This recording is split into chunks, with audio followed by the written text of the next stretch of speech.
할렐루야. 오늘이 무슨 날인지 아세요? 오늘이 초복이요, 초복. 앞으로 한 달간이 중복, 말복이 걸려 있어요. 이 얘기는 가장 무더운 여름날이 지나간다는 얘기지. 말복 지나면은 봄이 확실히 꺾여요. 한 달 동안을 건강하게 하시고 믿음 생활 잘 하시도록 하나님의 은혜와 축복이 여러분과 함께 하기를 예수님 이름으로 축원합니다. 우리가 사용하고 있는 말 가운데 보면은 비슷한 것 같으면서도 다른 것들이 좀 있어요. 그 가운데 보면 우리 신앙하는 사람들이 쓰는 단어 가운데 보면 신앙이라고 하는 말과 신념이라고 하는 말이 있는데 비슷한 것 같지만은 달라요. 신념이라고 하는 것은 자기 계획, 자기 자신, 자기가 원하는 것을 믿는 것, 자기를 믿고 자기 계획한 것을, 자기 생각 그것을 믿는 것을 신념이라고 얘기하고, 신앙이라고 하는 것은 그런데 믿는 게 아니라 신적인 문제예요. 그래서 차원이 다른 신적인 하나님을 믿는 것을 일러가지고 신앙이라고 얘기해요. 우리는 신념을 따라가는 자가 아니라 신앙을 가진 사람이에요. 또 우리들이 쓰는 말 가운데 또 다른 것이 있는데 뭐냐면 희망이라고 하는 말과 소망이라고 하는 말이 있어요. 아주 바란다고 하는 의미는 비슷하지만 이게 다르단 말이에요. 희망이라고 하는 것은 자기가 계획한 것, 자기가 바라는 것, 자기가 추구하는 것, 자기가 꿈을 가진 것을 이루어가기 위해서 노력하는 것을 희망이다. 그게 희망이고, 소망이라고 하는 것은 내가 가진 생각이 아니에요. 이건 하나님의 말씀에 근거해서 하나님의 말씀이 이렇다고 말씀하셨으니까 그 말씀대로 이루어질 줄로 믿고 그대로 거기다가 내가 기대를 걸고 바라는 거예요. 그러니까 우리 믿는 사람은 희망을 갖는 사람이 아니라 소망을 갖는 사람인 줄로 믿습니다. 그리고 희망은 이루어질 확률이 적지만 소망은 하나님의 말씀에 근거하고 있기 때문에 100% 성취되는 말씀인 줄로 믿습니다. 그리고 우리가 쓰는 말 가운데 열망이라고 하는 말과 갈망이라는 말이 또 있어요. 열심을 가진다는 말은 비슷하지만 열망이라고 하는 것은 자기가 계획한 것을 바라면서 노력하고 힘쓰고 몸부림을 치고 그렇게 하는 것을 열망이라고 얘기하는데 갈망이라고 하는 것은 그게 아니고 하나님이 내게 부어주시기를, 하나님이 내게 베풀어 주시기를 원하는 마음으로 갈급한 심령으로 하나님 앞에 바라는 것이 갈망이래요. 여러분들은 신앙을 가지고 소망 안에서 갈망하는 심령을 가지고 신앙생활하기를 예수 이름으로 축원드립니다. 오늘 성경 말씀의 중심 인물이 누구냐면 고넬료라고 하는 사람이에요. 고넬료라고 하는 사람인데 이 고넬료라고 하는 사람은 설명을 먼저 알 필요가 있죠. 이 사람은 로마 사람이에요. 그러니까 신앙적으로 보면 이방 사람이에요. 지금 다 이방 사람이란 말이죠. 히브리 사람 외에는 다 이방 사람이었잖아요. 그 당시는 로마 사람인데 예수님 당시에 그리고 성경 말씀이 기록되던 이 말씀 기록되던 당시에는 이스라엘 나라가 독립돼서 산 것이 아니라 로마의 점령을 당해가지고 로마가 이스라엘 나라를 통치하고 있었던 시대예요. 그래서 통치를 하고 있는 로마 정부에서는 이 자기의 지배민족인 이스라엘 나라를 다스려야 되니까 옛날에 우리나라가 일본 사람들이 침략을 했을 때 그냥 우리끼리 살게 놔두지 않고 총독부를 여기다가 두고 각 지역에 그들에게 파견된 사람들을 두어서 우리나라 사람들을 통치했잖아요. 마찬가지로 그 옛날에도 로마라는 나라가 이스라엘 나라를 점령을 하고 통치하고 있기 때문에 각 지역에다가 특별히 군대를 파견해서 일난이 일어나든지 무슨 문제가 복잡한 문제가 오면은 얼른 가서 진압을 하고 정리를 해서 평안하게 해야 되니까 거기다가 군대를 파견해 뒀단 말입니다. 이스라엘 나라에다가 군대를 파견해 뒀단 말이에요. 고넬료라고 하는 사람은 로마 군인인데 이스라엘 나라에 파견된 군대 부대에 백부장이에요. 100명을 거느리는 중대장쯤 되는 사람이란 말이지. 그래서 이 고넬료가 가이사라고 하는 곳에 주둔군이 거기에 머물러 있었는데 그 가이사라에서 거하면서 그 이스라엘 나라를 다스리고 있는 로마 군인 장교 중에 한 사람인 사람이 고넬료였다. 이해되면 아멘. 안 되면 다시 얘기해야 해. 그런데 이 고넬료라고 하는 로마의 장교했던 사람이 큰 은혜를 받았어. 하나님으로. 무슨 은혜를 받았냐면 그 가정이 다 예수 믿고 구원받는 은혜를 받은 줄로 믿습니다. 은혜 중에 제일 큰 은혜지. 돈 좀 버는 거하고 상대가 안 되는 얘기야. 그리고 그 가정에 성령이 임하는 역사가 임한 줄로 믿습니다. 그러니까 이 고넬료라고 하는 군대 장교 중에 한 사람인 이 사람이 자기 가정이 다 구원받고 그를 통해서 하나님의 역사가 이루고 기도가 응답되는 놀라운 역사를 경험하게 되었는데 이 사람은 도대체 어떻게 했기 때문에 하나님이 그런 큰 은혜를 그에게 공급해 주셨을까 궁금하지. 그래서 오늘은 고넬료를 더듬어 살펴가면서 이 사람이 도대체 어떻게 했기 때문에 어떤 마음을 가지고 어떤 자세를 가지고 있었기 때문에 하나님은 그를 기억하고 그에게 은혜를 주셨다는 얘기냐. 그걸 우리가 배워서 우리도 적용을 하면 하나님은 우리에게도 고넬료에게 주신 큰 은혜와 축복을 주실 줄로 믿습니다. 그러니까 은혜 받기를 원하는 사람은 오늘 얘기 잘 들어야 돼. 나 은혜 받기 싫다 하는 사람은 졸아도 괜찮아. 오늘 주의 은혜가 여러분과 함께 하실 줄로 믿습니다. 그러면은 아주 시간이 짧아서 때가 늘 안타까운데 짧은 시간에 좀 설명을 올리면 고넬료라는 사람은 인물이 잘생기고 공부를 많이 하고 배경이 뭐 빽이 있는 사람이고 그런 게 전혀 상관없이 오늘 성경에 보면 이 사람은 어떤 사람이냐면은 기도하는 사람이었다. 무슨 사람? 기도하는 사람. 여러분이 사도행전 10장 찾아보면 펼쳐놨을 텐데 2절에 보면 그가 경건하여 온 집안과 더불어 하나님을 경외하며 백성을 많이 구제하고 하나님께 항상 기도하더니 할렐루야. 그러니까 고넬료라는 사람은 누구보다도 기도를 많이 한 사람인 줄로 믿습니다. 기도를 생활화한 사람이란 말이에요. 이 하나님 앞에 늘 기도를 하고 있는데 제9시가 되었는데 어느 날 제9시는 정오예요. 낮 12시를 우리가 계산하면 낮 12시간인데 낮에도 기도하고 아침에도 기도하고 저녁에도 기도했거든요. 한 3번씩. 그런데 낮 12시에 저 9시에 하나님 앞에 기도하는데 한 사람이 나타났어. 흰 옷 입은 한 사람이 나타났는데 천사예요. 하나님의 본 사자. 여러분도 기도하다가 여러분 앞에 천사가 나타나는 역사 있기를 바랍니다. 천사가 딱 나타나서 고넬료 앞에 고넬료야 깜짝 놀랐겠죠. 저 요파 항구에 가면은 피장이 시몬이라고 하는 사람의 집에 베드로라는 사람이 있다.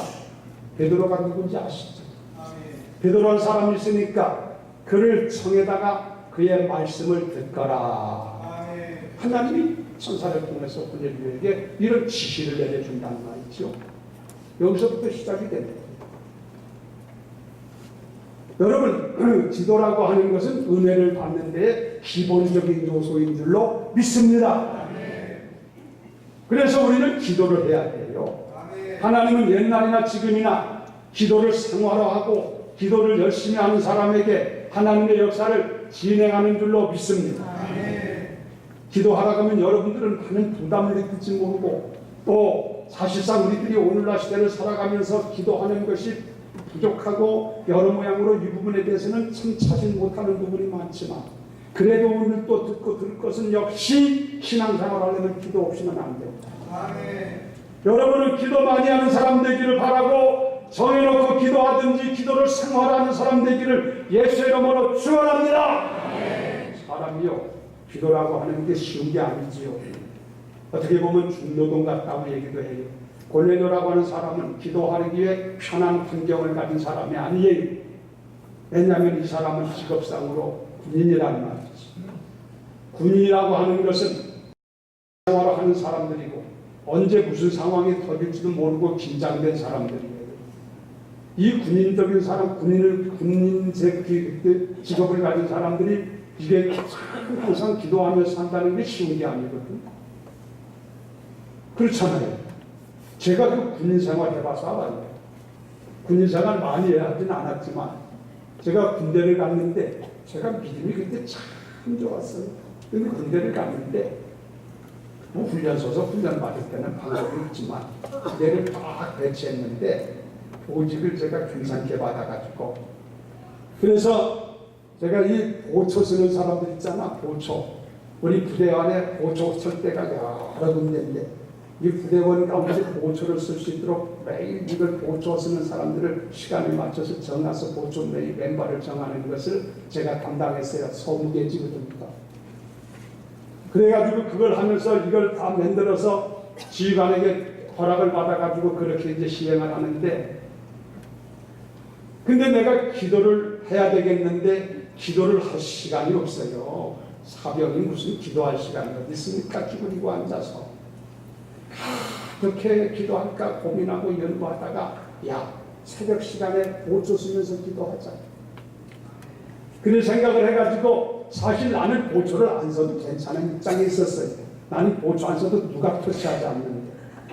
그런데 새벽에 복잡하지 않는 곳, 사람이 왕래 맞이하지 않는 곳, 그런 곳에 보초를 새벽 시간에 보초 쓰는 것을 꼭 나를 내가 집어넣고 그래서 그곳에 가서 새벽 시간에 보초를 쓰면서 뭐 그때는 날이 밝아지고 하는 때이기 때문에 아무 문제가 없을 때니까 혼자 찬송 부르고 송타 들고 하나님 앞에 기도하며 1시간 동안 하다 보면 시간이 다 가.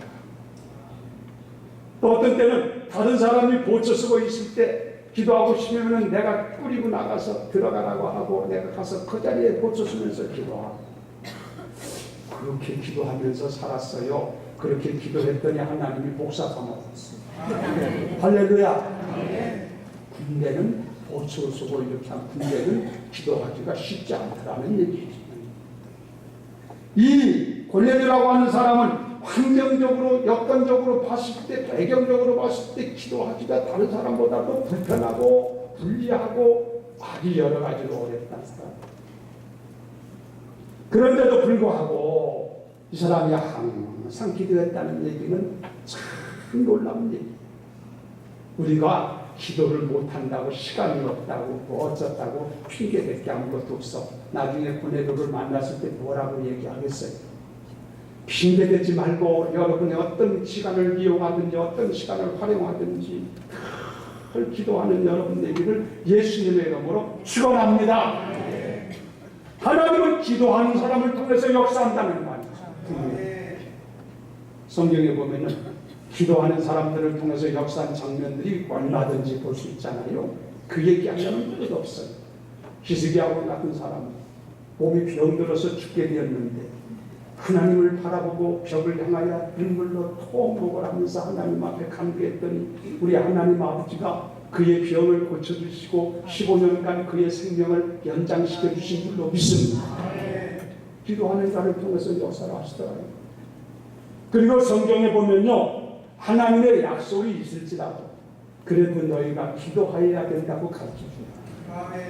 기도하지 않으면 하나님의 약속이 이루어지는 것이 지연되더라는 거죠. 예를 들어서 보면은 이스라엘 백성들이 애굽에서 400년 동안 종살이 한 게 아니라 430년 동안 종살이 하다가 나왔잖아요. 원래 아브라함에게 창세기에 보면 약속하시고 하나님이 말씀하시기를 내 후손이 400년 동안 애굽에서 종노릇하리라고 말씀하셨어요. 기간이 400년이에요. 하나님이 말씀하신. 그런데 실제적으로 이스라엘 백성들은 400년 만에 나온 게 아니라 430년 만에 나왔다 이거예요. 30년이 지연된 거죠. 그러면 왜 하나님은 400년 동안 거기서 있다가 나오라고 그랬는데 30년이라는 시간이 지연됐느냐? 하나님의 약속이 좀 틀리지 않았느냐? 이렇게 얘기할지 모르지만 성서학자들은 공통적으로 말하기를 하나님의 그런 약속이 있는데 그때 이스라엘 백성이 기도해야 되는데 기도하지 않았기 때문에 기도할 때까지 하나님은 기다렸다는 거예요. 30년이 그래서 딜레이 됐다는 거죠. 그러므로 우리는 기도해야 되는 줄로 믿습니다. 이스라엘 백성들이 바벨론 나라로 포로로 잡혀갔잖아요. 성경에 보면. 근데 바벨론 나라에 포로로 잡혀가서 포로 생활할 것을 예레미야 선지를 통해서 하나님이 예언하기를 70년간 포로 생활하리라 하다가 다시 돌아옵니다. 귀환시켜줄 것을 얘기하셨어요. 그런데 그 포로로 잡혀갈 때 나라가 바벨론에게 망하고 포로로 잡혀갈 때 끌려갔던 사람 중에 한 사람이 누구냐면 다니엘입니다. 다니엘은 청소년 때에 포로로 잡혀가서 바빌론 나라가 가서 끌려가가지고 거기서 학문을 배우고 그래서 이 사람이 총리가 되고 등극하고 이렇게 하잖아요. 여러 가지로. 그런데 이 다니엘은 사람이 나이가 많아져서 80이 훨씬 넘었을 때 그랬으리라고 보는데 가만히 계산을 해보니까 예레미야 선지자를 통해서 70년 만에 포로에서 돌아오리라고 말씀했는데 그 성경을 말씀을 보다가 자기가 계산을 해보니까 자기가 어렸을 때 포로를 잡혀왔는데 지금 세월이 흘러서 70년이 다가오고 있잖아. 이걸 발견했던 다니엘은 기도해야 되겠다. 하나님의 약속이 이루어지게 해달라고 기도해야 되겠다 싶어서 3주간 동안 21일간이죠. 3주간 동안 하나님 앞에 간절히 기도했다고 했어요. 이걸 다니엘 기도라고 해요. 그런 다니엘의 기도가 있었기 때문에 하나님은 포로 생활을 지연시키지 아니하고 70년 만에 예정대로 그들을 포로에서 돌아오게 하신 줄로 믿습니다. 그러니까 기도라고 하는 것은 절대적으로 은혜를 받는 데 필요한 것이다. 기도를 배제하고 은혜 받았다는 사람 보셨어요, 여러분? 그러니까 우리는 기도하는 사람이 돼야 될 줄로 믿습니다. 다니엘 여기 지금 나오고 있는 이 고레조라고 하는 사람이 분명히 기도하는 사람이라고 그랬어요. 기도하다 보니까 천사가 나타나서 그에게 계시해 주시고 다음 여러 가지 일들이 진행되는 것을 볼 수 있더라 이거죠. 여러분들도 힘들고 어렵지만은 기도하는 성도 되기를 예수의 이름으로 축원합니다. 찬송가 263장 부릅니다. 이 세상 험하고 나 비록 약하나 늘 기도 힘쓰며 큰 권능 얻겠네. 주의 은혜로 계속 받아서 비와 같이 굵은 죄는 마치겠네. 죄사함 받으러 죄사함 받은 후 새 사람 되어서 주 앞에 서는 날 늘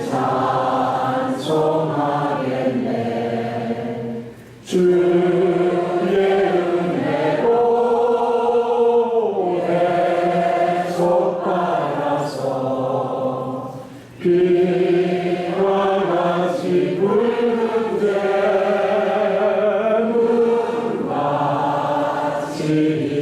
마치겠네. 할렐루야. 기도하는 사람에게 은혜를 주시는 것이 원칙이야. 그래서 여기 나오는 이 사람도 분명히 이 사람도 기도함으로 은혜를 받게 된 줄로 믿습니다. 할렐루야. 그 다음에 이 고뇌조라고 하는 사람을 보면은 이 사람은 어떻게 해서 은혜 받았는가 또 찾아보니까 이 사람은 무엇보다도 순종하는 사람이었다. 뭐하는 사람? 순종하는 사람. 저는 어렵게 얘기하고 싶진 않아요. 아는 얘기지만 다시 우리가 배워야 되기 때문에 맞습니다. 여러분 다 순종하는 사람 되기를 주의 이름으로 축원합니다. 오늘 성경에 보면요, 아주 하나님의 역사를 이루기 위해서 순종 잘하고 있는 두 사람을 볼 수가 있는데 한 사람은 누구냐면 고넬료라는 사람이고 한 사람은 베드로라는 사람이에요. 이 두 사람이 하나님의 말씀에 순종함으로 하나님의 역사가 놀랍게 이루어진 사건을 보게 됐다. 고넬료라고 하는 사람은 하나님께서 기도하는데 앞에서 말씀드렸지만 한 사람이 나타나서 천사여 나타나서 고넬료야 사람을 보내서 지금 요파 항구에 가면은 피장 시몬의 집에 베드로라는 사람이 있으니까 그를 모셔다가 말씀을 듣거라. 그 지시를 했단 말이지. 그 말이 떨어지자마자 고넬료라는 사람은 얼른 자기의 신복된 신하 두 사람을 부하를 두 사람을 파송해가지고 너희들이 지금 혼자 요파 항구에 가면은 피장 시몬이라는 사람이 지고 있을 터인데 그 집에 가면은 고넬료라고 하는 사람이 있다. 베드로라는 사람이 거기 누가 오실 것이다. 그분을 모셔다가 데리고 오너라. 그래서 즉시 사람을 보낸단 말이죠. 여러분, 이 순종이 중요한 줄로 믿습니다. 그리고 베드로라는 사람도 여러분 잘 아시지만 베드로라는 사람도 요파 항구의 피장이 시몬의 집에서 우거하고 있으면서 거기서 구할 때 그도 늘 기도하는 사람이었는데 베드로 성령 충만해가지고 일할 때예요. 거기에 머물면서 기도하고 있는데 지붕에 올라가서 기도했다는 거 아닙니까? 근데 베드로가 낮 정오 시간에 옥상에 올라가서 기도하고 있는데 환상이 나타났어. 비봉사문가 베드로에게 환상이 나타났는데 어떤 환상이 나타났냐면은 큰 보재기가 하나가 내리는데 내 귀퉁이로 끈을 매어가지고 이렇게 달아 내려지더라 이거지. 그런데 보재기가 내려오는데 보니까 그 속에는 여러 네발 가진 짐승들이 거기 담겨져 있고 또 거기에는 여러 가지의 또 공중나는 짐승들 새들도 들어있고 이런 여러 가지 짐승들과 이런 것들이 동물들이 들어있는데 그것이 점점점 내려오는데 보니까 그런 것들이 담겨져 있는데 들려는 하나님이 말씀하시기를 베드로야 이것들을 잡아먹어라 그러시단 말이지. 거기 들려있는 짐승들을 잡아먹어라 이거예요. 베드로에게. 그 베드로는 여러분 베드로는 유대 사람이에요. 유대 사람들은 어렸을 때부터 이 짐승들 가운데 먹는 것 가운데 정한 것과 부정한 것을 그들은 잘 알아요. 돼지 같은 것들은 서희 성경에 보면 나오잖아요. 레위 같은데 이런 것들은 색임질을 하지 않는 동물이기 때문에 부정한 동물이라 먹지 않았어요. 그러나 소나 양 같은 것은 색임질도 하고 또 이런 것 하기 때문에 이것은 이제 먹도록 이렇게 정한 동물로 두어서 부정한 동물은 절대 먹지 아니하고 정한 동물만 먹도록 그렇게 됐지 않습니까? 율법상으로. 베드로는 유대 사람이기 때문에 누가 가르치지 않아도 어렸을 때부터 상식적으로 그걸 알아요. 그런데 거기에는 여러 가지 네발 달린 짐승들이 있는데 정한 동물도 있고 정하지 못한 동물도 있는데 잡아먹어라. 그러니까 베드로가 얼른 반응을 보이기를 오 하나님이시여 나는 어렸을 때부터 부정한 동물을 먹지 않았는데 어찌하여 이 부정한 것을 먹으라고 하시나이까. 그랬더니 하는 말이 내가 정하게 한 것을 내가 어찌하여 부정하다 하느냐. 그리고는 사라져. 그리고는 또 한 번 여기 내려와. 그러면서 또 같은 말씀을 하시는 거예요. 그래서 또 사라지고 이렇게 하기를 3번을 했단 말이지. 그래서 베드로가 이 환상을 보고 도대체 이게 무슨 뜻이냐 이게 무슨 의미냐 꼭 자기로서는 해석할 길이 없고 알 길이 없는데 그때 고민하고 있는 그때 밖에서 누가 계십니까? 하고 누가 찾는 거예요. 요 사람들은 고넬료가 보낸 사람들. 그래서 얼른 나가서 누구냐고 그랬더니 이 집에 베드로가 계십니까? 내가 베드로. 그러시냐고. 그러면서 그럼 당신들이 여기 와서 나를 왜 찾느냐고 그랬더니 여차저차 얘기를 하는데 우리 주인된 보내더라고 하는 분이 이렇게 보내가지고 선생님을 모시고 오라고 해서 우리가 모시러 왔습니다. 그러는 거예요. 자, 그러니 고넬료라는 사람은 이방 사람이요. 그러니 유대 사람들은 이방 사람들하고는 상대를 하기도 않고 음식도 같이 먹어서도 안 돼요. 그렇죠? 그래서 베드로도 이걸 어떻게 할까 가야 될까 말까 고민하고 있을 때 성령께서 말씀하시기를 따라가거라 그러시는 거야. 그래서 베드로가 하나님께서 명령하시니 가지 아니할 수 없잖아요. 그래서 베드로가 그들을 따라가지고 고넬료의 집에 간 줄로 믿습니다. 그래 고넬료 집에 가가지고 당신들이 나를 왜 불렀습니까? 했더니 고넬료가 자기가 환상 본 얘기를 하나님의 말씀을 들은 얘기를 쭉 하면서 그래서 당신의 말씀을 들으려고 우리가 여기 모였습니다 하면서 얘기할 때 베드로가 거기서 말씀을 전하게 됐는데 하나님의 말씀을 전하는 순간에 거기에 성령이 임하고 하나님의 말씀 예수 그들에게 복음을 전할 때 그들이 다 예수를 믿고 구원받는 역사가 거기에 나타나게 된 줄로 믿습니다. 이런 놀라운 역사가 진행됐다는 거지. 그러니까 이 사건을 전말을 보면 베드로라는 사람이 순종하지 않았든지 고넬료라는 사람이 순종하지 않았든지 둘 중에 하나만 순종하지 않았어도 지금 이 사건에 이루어지는 것은 불가능하다.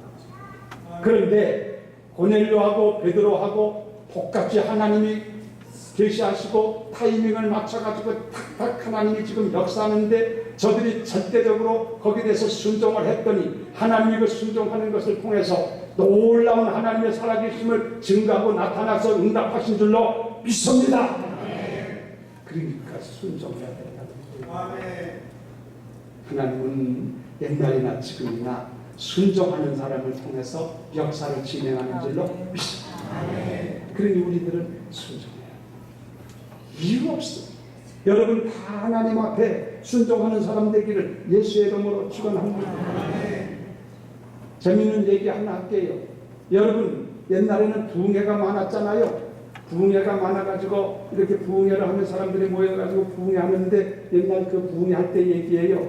어느 시골에 한 여자 집사님이 한 분 계신데 이 여자 집사님이 별명이 뭐냐면 나이롱 집사요. 요즘에 나이롱이라는 말 안 쓰지요. 옛날 얘기죠. 나이롱 집사. 이 나이롱은 종걸 가지고 나이롱이라고 하진 않아요. 근데 이분이 나이롱 집사라고 별명이 된 게 뭐냐면은 부흥회를 했다가면은 자기 교회사 하든 다른 교회사 하든 반드시 가서 일찍 가가지고 제일 앞자리에 앉아. 이분 앞자리에 앉아가지고 부흥회할 때 찬송을 부르면은 혼자 다 부르는 것처럼 찬송 부르고 기도하다가면은 막 열심히 기도하고 목사님 설교하면은 아멘 하면 잘하고 그리고 또 목사님 어느 경우에 여러분 기도받을 사람 나오세요 그러면은 막 제일 1등 나가서 기도받고 이런 사람인데 은혜는 그렇게 혼자 다 받는 것 같은데 이게 은혜 받고 나면 말짱 도루묵이에요. 그냥 은혜 받을 때만 그러고 그 뒤는 전혀 말씀대로 따라가지 않는다. 헛거란 말이지. 그러니까 사람들이 그걸 본 사람들마다 아는 사람들은 저건 나이롱 신자다. 말만 신자지 그냥 그랬다. 순종하지 않은 신자라는 얘기 아니요. 나이롱 신자. 그 별명을 줬대. 그런데요, 이분이 한 번은 어느 교회에서 부흥회를 하는데 집회를 하는데 역시 그날도 이분이 앞자리에 가가지고 앉아가지고 찬송 부르고 열심히 이렇게 하는데 이제 우리 강사 목사님이 하는 말이 이제 우리 다 같이 통성으로 기도합시다. 그랬더니 막 기도를 하는데 이분이 기도를 얼마나 막 크게 하는지 혼자 다 하는 것처럼 하나님 아버지 은혜를 내려 주시옵소서 충만케 해 주시옵소서 크게 소리를 기도하고 그런데 그것을 보고 있던 그분을 잘 아는 권사님 한 분이 저기 앉아 있었어. 가만히 보니까 피부가 상하는 거예요. 저 사람은 나 저래 소리하는 거야. 그래서 이 권사님이 너무너무 마음이 상했든지 벌떡 일어나서 손을 들고 하나님 저에게 은혜를 주시지 말아 주시옵소서. 저에게 은혜를 주면 금방 까먹어버리고 말입니다. 하나님이 저에게 은혜를 주시려면 알고나 주세요. 그리고 권사님이 은혜 주지 말라고 기도했대요. 순종하지 아니하면 소용이 없다. 여러분은 다 순종하는 성도 되기를 주의 이름으로 축원합니다. 하나님은 순종하는 자에게 은혜를 베푸시고 순종하는 자를 통해서 역사를 진행하시는 줄로 믿습니다. 그 다음에요. 고넬료라고 하는 사람은 어떤 사람에게 하나님의 은혜를 주셨냐면 오늘 성경을 이렇게 보면은 고넬료는 참 겸손한 사람이었다. 무슨 사람? 겸손한 사람. 겸손한 사람이었다. 옛날이나 지금이나 하나님은 겸손한 자에게 은혜를 주신다는 것은 상식적으로 우리가 알고 있는데 우리들이 그 겸손을 내게 몸에 배이도록 갖는다는 것은 쉬운 일은 아니다 이거지. 또 오늘 말씀을 통해서 우리가 또 하나님 앞에 겸손을 배워야 될 줄로 믿습니다. 그가 겸손했던 증거가 뭐냐면은 베드로라는 분이 고넬료 집에 지금 왔잖아요. 모시고 와서. 그래서 초청을 해가지고 베드로가 왔는데 베드로가 들어오자마자 고넬료라고 하는 사람이 소리를 하는 거예요. 베드로. 성경에 나와요. 아침 베드로가 들어올 때 고넬료가 마자 발 앞에 엎드려 절했다고 했잖아요. 근데 여기서요, 엎드려 절했다는 얘기는요, 그냥 이렇게 인사했다는 얘기하고는 달라요.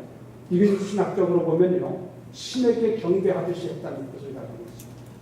그러니까 지금 베드로가 자기 집에 방문 들어왔는데 고넬료라는 사람은 그분을 신처럼 생각한 거예요. 지금.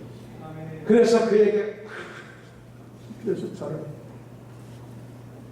이것을 보면요, 고넬료라는 사람이 굉장히 겸손했던 것을 알 수 있어요. 생각을 해보라고요, 여러분. 그 사람은 눈이 열린 사람 같아요. 신령한 눈이 영안이 열려서 사람을 볼 줄 알았던 것 같죠. 여러분 바꿔놓고 생각해요. 사실은 이 비교해 보시면요, 고넬료라고 하는 사람은 로마 당시에 로마는 세계를 지배하던 나라이기 때문에 로마 국민 주권을 가지고 있으면 아주 무언가가 대단했어요. 누가 앞에 가서 머리 숙이는 게 아니에요.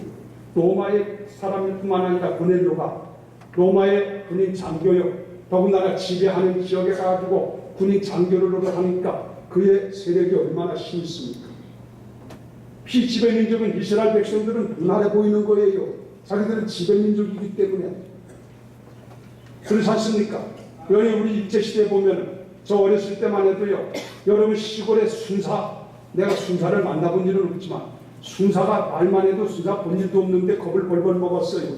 그래서 애들이 물든지 말 안 들으면은 순사 온다 그러면은 딱 그쳤어요. 요즘에 누가 경찰 온다 하면은 눈이나 깜빡해. 왜냐하면 일제시대에 있단 말이에요. 일제시대는 저들이 그 힘을 가지고 있었기 때문에 어린아이의 마음에도 그걸 겁을 먹고 순사 온다 하면 순사가 나가간다 하면은 겁을 벅벅 먹었어요. 지금 그와 같이 고넬료라는 사람은 지배민족의 장교로 지금 와 있는 사람이에요. 그렇죠? 그렇기 때문에 상당히 자기 나름대로 우월감을 가지고 있고 자부심을 가진 사람 아니겠습니까? 근데 베드로라는 사람은 누구예요? 베드로는 여러분 아잖아요. 그건 유대 사람이에요. 그러니까 인간적으로 봤을 때는 이 사람은 피지배민족에 속한 사람이에요. 베드로가. 그뿐 아니라 베드로라는 사람은 여러분 그가 뭐 잘 꾸미고 대놨다는 얘기 들어본 일 있어요? 수염이 더부룩하고 나이도 많고 뭐 어린들 제대로 나처럼 핏기 나고 다녔겠어요. 뭐 오신들도 뻔하잖아. 아주 총부에 불과한 사람이라 베드로가 행색이. 그런 사람인데도 비교놓고 보면 오히려 베드로가 고넬료 앞에 지배민족의 장교이기 때문에 머리 숙여야 될 판인데 상황이 역전돼가지고 이 고넬료라는 사람이 그 총부 같은 베드로 앞에 머리 숙이고 자요.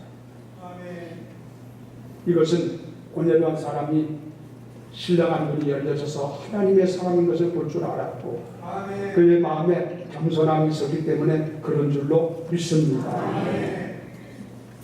겸손한 사람에게 은혜 주신 거예요. 그렇죠?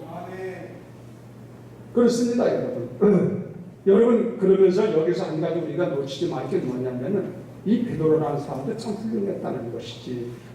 고넬료가 그렇게 절을 할 때 베드로가 당신이 하나님의 사람으로서 그러면 그렇지, 당신이 내게 이렇게 해야 되지, 이런 마음을 갖지 않고 베드로는 그가 절할 때 깜짝 놀라서 이렇게 세우면서 무슨 일을 이렇게 하시냐고, 나도 똑같은 사람이라고 그러면서 자기 주제를 파악하고 교만하지 않고 같이 겸손한 모습을 보여준 것을 볼 때에 훌륭한 분이다 하는 것을 배우게 되지. 어쨌건 하나님은 옛날이나 지금이나 겸손한 자에게 은혜를 주시는 줄로 믿습니다. 그러니까 고넬료가 괜히 은혜 받은 게 아니다. 괜히 이 사람이 축복받은 게 아니다. 그가 받을 만한 그런 여건이 됐고 그만한 자격이 됐고 그런 자세를 가지고 있고 그런 마음을 가지고 있었기 때문에 하나님이 어떤 하나님이십니까, 여러분? 그분이 벌써 보시고 나서 합당하니까 은혜를 주시고 역사하신 줄로 믿습니다. 그러니까 우리들도 은혜를 받으려면 다른 것으로 기도해야 될 줄로 믿습니다. 순종하는 사람이 되어야 될 줄로 믿습니다. 그리고 겸손한 마음을 가져야 돼요. 이것은 기본적인 모습입니다. 우리들이 그런 사람 되어서 하나님을 영화롭게 하며 새 역사의 주인공이 될 수 있는 성도 되기를 주님의 이름으로 축원합니다.